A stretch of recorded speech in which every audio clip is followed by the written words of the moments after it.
going on, guys? So I was going to start this off by doing like a review, but then I decided, you know what, a review is not exactly what how I want to go about this. Really, I would like to do a comparison, more of a talking point, because I think a lot of people that are complaining and whining about the new Roadhouse and saying the old one was better, the original is better, which is also a remake of a 1958 movie. But that's not even going to be the point I'm making here. The thing is, the movie was made just like the 1989 one was.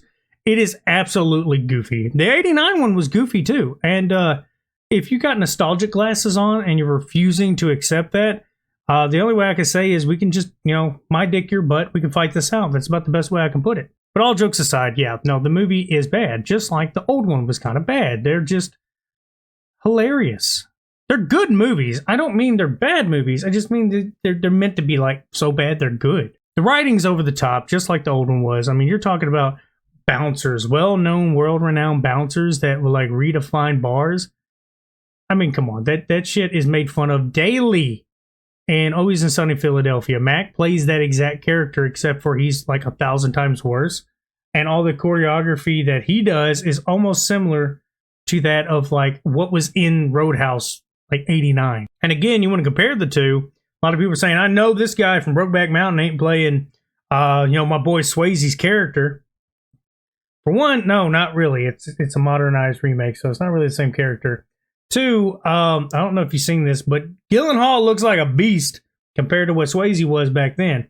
While Swayze was an in-shape, more lean, athletic type person, that would be in the 80s, I wouldn't consider it the same playing field. While I'm not dogging Swayze's character or his acting in it, he's always been a pretty decent actor. And I watched the old one just to get, a reference point of how this movie compared to that one. But I wanted to watch this one first. And the reason why was because I wanted nothing to compare it to.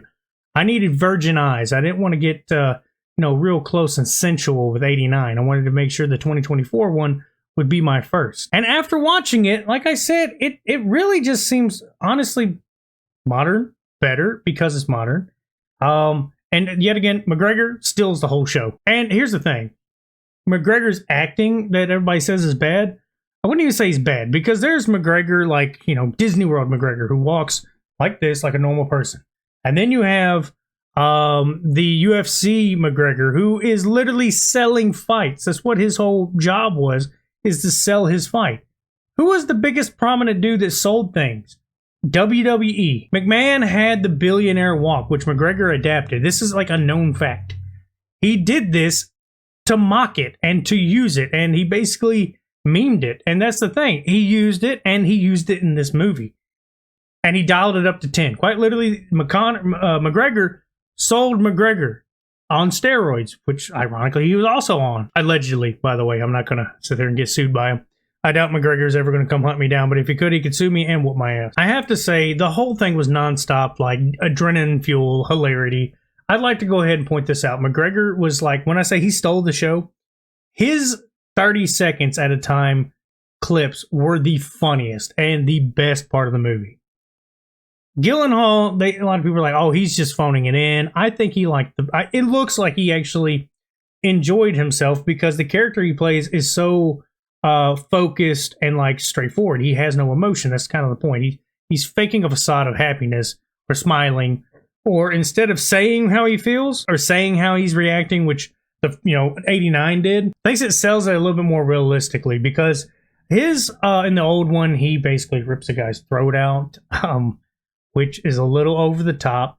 And then at the end of the movie, he has this big moment where he's doing the claw, is what I call it, and he's about to do it, and then last minute he doesn't, and then the guy gets shot, and everybody's like, oh, I didn't see anything.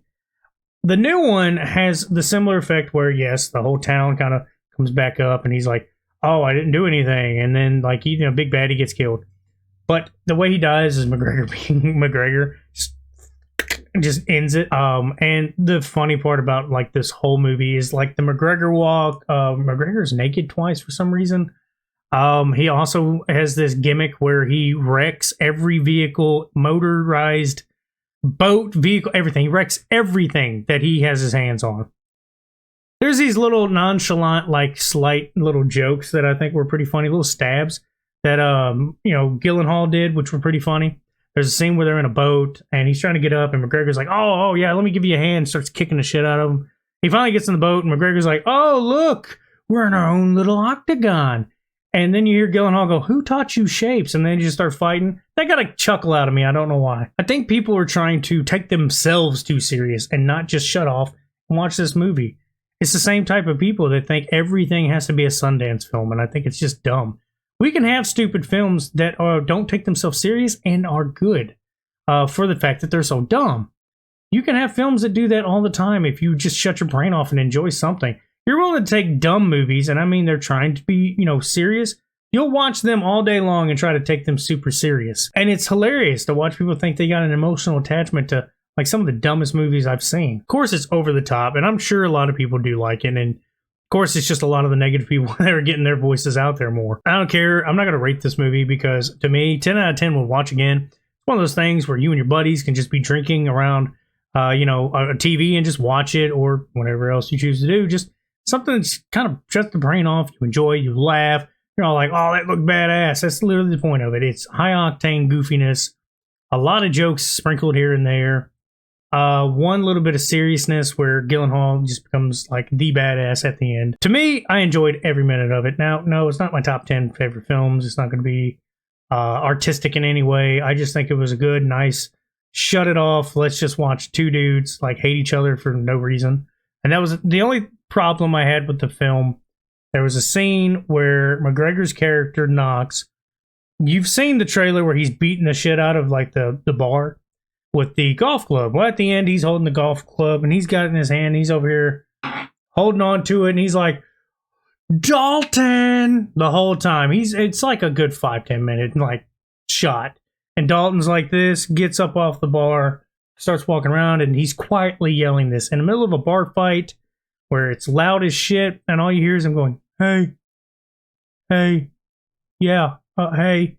And he says his name like 40 times. And by the time he gets close enough, he goes, what do you want? And then he's like, oh, there you are. And then they start having their little back and forth. And that's where like a big turning point is in the film, where it just starts going absolutely bonkers. But yeah, that's just kind of my opinion on it. There's definitely spoilers in this, obviously, which is at the end. That's just kind of my opinion on it, is I think people are just too nostalgic to want to let that film go and just enjoy a new version of just absolute goofiness.